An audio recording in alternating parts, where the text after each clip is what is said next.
Guys, N'Golo Kante of YouTube, man. The YouTuber that you guys need to listen to. The YouTuber that doesn't have to shout and talk nonsense for you guys to watch me. If I'm not shouting, you guys still watch me. And that's why I'm here to stay. And that's why slowly but surely these other twats will fade. Because whether they're copying the latest thing, whether they're ranting and shouting, you guys know already. Shout out to you guys, by the way, because you lot have alerted me to a lot of copycats. I don't really pay attention, but some people I've seen copying the same Q&A. Everybody's allowed to have a Q&A, but copying the same Q&A down to the same thumbnail, copying everything I talk about. I mean, the correlation between the videos I bring out and then a copycat is seen. Imitation is the best form of flattery. I must be these guys' sons. I mean, I must have done something with their mothers. If their mothers, if I am their dads, then their mothers need to come and shout at me because I'm trying to pay that child support. It's a bit like Pep Guardiola. He had everyone wanting to play tiki-taka. But let's get into the Q&A, the real Q&A, not that counterfeit crap. Let's get into the real Q&A. I must admit, guys, I've been slacking, man. Arsenal have stressed me. I haven't really been in a talkative mood. I haven't really wanted... I love you guys, but I haven't really wanted to talk in comments or anything, man. I just didn't, just really wanted football to pass. And with this international break, I did allow that. So let's get into the Q&A. Like an idiot, I've dropped on the floor. But yeah, man, let's get into it. I like a lot of the questions you guys have asked me, man. Let's get into it. Firstly, Cozzo, hope I've said it right. Who do you honestly think will have the upper hand in the North London rivalry in 5 years from now? Or what about 10 years from now? Who will have more trophies won between them now and then? There's many ways to look at that. I mean, firstly, we've got to look at it in the sense that we are stagnating versus Spurs. It's forward thinking, punching above their weight type thing. They've got the players and the youth players and players of prime ages and things like that versus us. Whether it's Wenger, the guy at the top, or the players that don't have a clue. So by that, you could say Spurs. But when you look at it from another way, I mean, we've had arguably the worst 2 seasons or so. We've got an FA Cup and a couple in a couple other years. Other than that, Spurs haven't won anything. For as much as I like Pochettino, as much as I like Harry Kane, for as much as I like Dele Alli and their young side and things like that, what have they won? Where have they got close to winning anything? I do think, as much as I like Spurs, and for the reason why I like Pochettino and the Spurs players that are there, I really don't think they're held in high enough regard because Poch has been there for 4 years. Again, what has he won? He's a young coach. Of course, I'm not saying he has to win anything, but what has he won? Where's the real scrutiny? If any of the other big clubs' managers don't win anything, they get critiqued. And when you consider that Spurs, they've got one of the best strikers leading their line, getting back-to-back top goal scoring boot things. We haven't got that. They've got one of the top 5 keepers in the Prem, arguably top 10 in the world. We ain't got that. Arguably one of the best pivots in the Premier League. We haven't got that. Back 4, 5, whatever you want to call it. We haven't got that. Second and third being the best team other than the league winners. So they should be held to higher standards and higher regards. I do think both clubs, if they're going to, not even away from just being better than Spurs or Spurs being better than Arsenal, I think both clubs need to challenge themselves. I think they're both selling themselves short. I'd say firstly for Spurs, like I said, punching above their weight. They've got the young players and things. It's a test of not the players' ambition, not Pochettino's, but now the people at the top. They now have to give Pochettino the funds to say, go out and get this marquee player, in the sense that not to gas Alexis. I know Alexis is leaving, but we have Alexis, Chelsea have Hazard.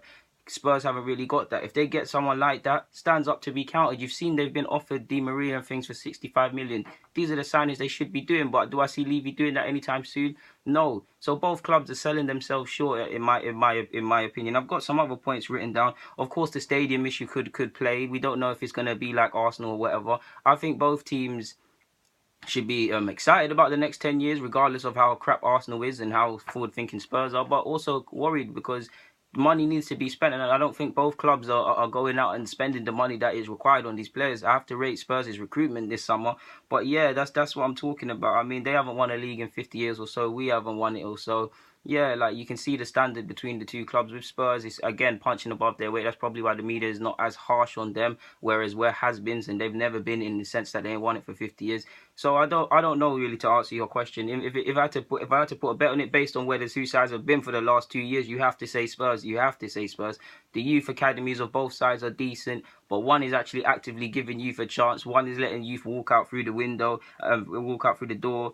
Like I said, both teams need to show more ambition. Like you can see it between the players. Like do you think Toby is? You're seeing recent weeks, Toby and his agent apparently acting up because of the contract. Now this is a test of Levy's ambition to take Spurs to that next level to win the league titles, because the way Arsenal and Spurs are spending money and penny pinching, they cannot go against the likes of City, United, and things like that. We're going against the times now, people. So that has to happen.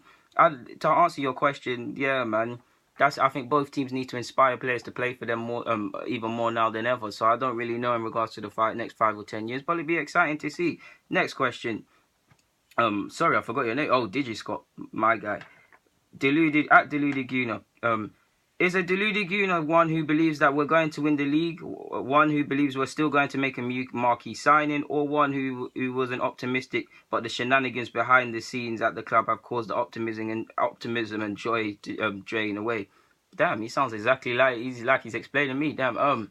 To be honest with you, I was actually called Deluded Guna while in school playing on a video game, to be honest with you, so I wouldn't know that. But someone, I think his name was Derek, he got in my comments and he said, I finally cracked what a Deluded Guna is. It's about loving your club regardless of what's happening. It's about giving people the honesty, regardless of your own personal opinions or agenda. It's about cutting to the truth.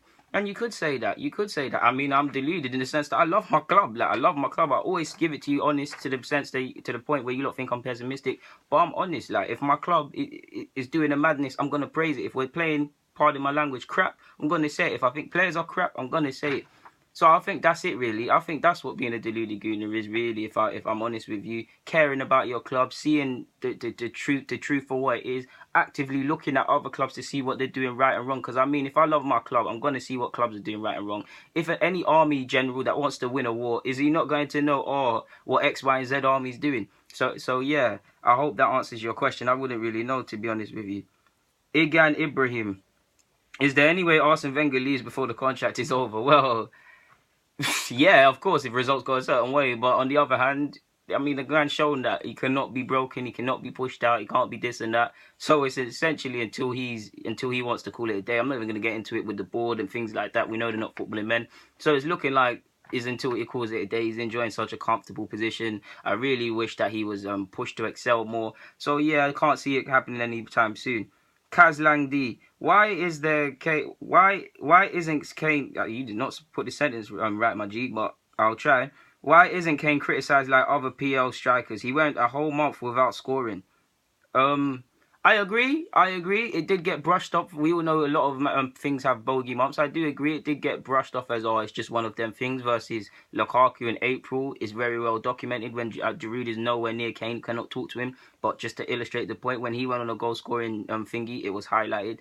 We know Kane is somewhat a media darling. I believe Kane is quality. But yeah, he should be criticised in that regard more than others. But I mean, can you blame him? I mean, he's given all the other strikers a break in August, and he's going to come back in September and hit the goals. So yeah, man, I don't know why he's not criticised really with you. You asked me another question. Who do you agree with, Ozil or Ian Wright? Now, he's obviously speaking in regards to the criticism. Both. I believe pundits should be allowed to say what they want. Players should be allowed to come back and critique. We live in a world where whether you're a pundit, ex-player, or current player, you need to live with criticism. The Arsenal players deserve it. Ian Wright is right to say what he wants.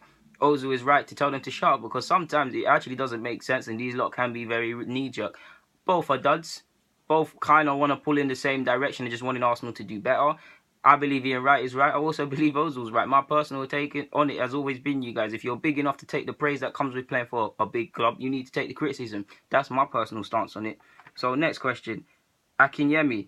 Question. If Wenger were to leave after his current contract was up, hypothetically, would you take Jose or Pochettino? Obviously, neither would go to Arsenal and Wenger will probably renew, but hypothetically.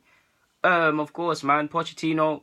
It would never happen, like you said, hypothetically. But if he was ever on it, slightly better wages and better budget and just slightly better things than Spurs, even though we don't like to spend money. So he would be able to work with that. The young players, he would improve Bellerin, Mustafi, Xhaka. He would grips up people. I really like Pochettino, the way he gasses it. He transmits the fiery South American siege mentality. Pochettino, without a doubt. Jose, without a doubt. Of course, it goes against Wenger's principles and a lot of the principles of the club, and it will never happen. But for me personally, as a Jose fan, I know no youth is getting a chance. I know we're going to probably play some horrid football, but I know he's somehow going to win something. So yeah, man, I want to win. So I would take that. Patino about Aboso. Sorry. Messi or CR7? Lionel Messi, best player to have ever kicked a ball. But he's not better than Ronaldinho. Real guys know what I'm talking about. Bashir Ahmed, please forgive me if I haven't said it right. Who will win what am I writing? It's bored them. Who will win the Champions League this year? Boy, I hope PSG because of the Brazilians. No English teams in it apart. Well, I say no English team because Arsenal's not in it, so no English teams in it. So I couldn't care less for any English teams. While we're on that subject, you actually asked me, do I think an English team can go on and win it?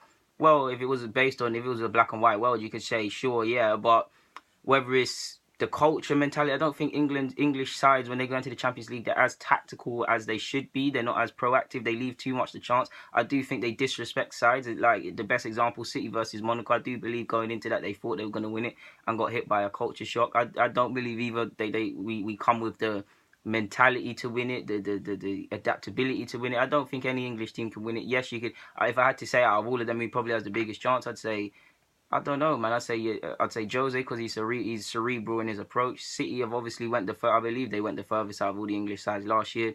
Conte, he's that silent Italian man. You never know with him, so he might do something. Spurs, I mean, they had a good season last year, but one thing that doesn't get talked about was the shambles of the Champions League, so Pochettino's going to have to improve in that. But any of these sides, do I see them beating the likes of Madrid? No, I don't see them beating the likes of Monaco, let alone Madrid, to be honest with you, and that goes for all of these sides. I don't know what it is with sides in English sides of recent years in the Champions League, because if you go back to 07, 08 and all of them, and 06 and 05 and a couple of them years after the years I've mentioned, that we were either in finals or winning them, so I don't know what's happened. I mean, I know I like to talk football, but I don't have a clue, guys. The biggest thing for me is the culture shock when it comes to playing in the Champions League. You could say that playing different cup competitions and things like that contributes to English sides not playing and not having a winter break contributes into English sides not performing. I don't really believe that, but I just don't. No, man, I don't see it. I'd love to be wrong. I'm welcome to always be wrong. Well, in fact, I hope I'm not wrong because Arsenal's not in it. I couldn't care less for the Champions League unless PSG or something win it, or one of them teams there. My tip would probably be either PSG. You got the Munichs, Barcelona are crap right now compared to their old standards, but they're always going to be up there. There's Madrid, of course. They've got to be there. Yeah, it's going to be exciting, and I guess to watch it from a neutral's perspective is going to be even more exciting. So I guess we'll see, to be honest. I don't know if Napoli are in it, but I mean, sides like Napoli, I think a lot of these English sides will struggle to play them.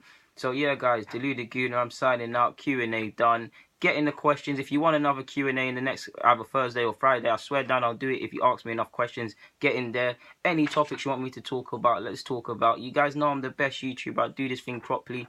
I talk about proper stuff. I don't mix my words, and I don't copycat like a lot of these people. That's why you watch me. Whether I'm ranting or shouting, that is why you guys watch me, because the talent is there, the quality is there. Guys, Deluded Goon, I'm signing out. Thank you for subscribing. Thank you for watching. Thank you for being deluded with me, man. Whether you support Arsenal or not, shout out to you, man. Keep it rocking.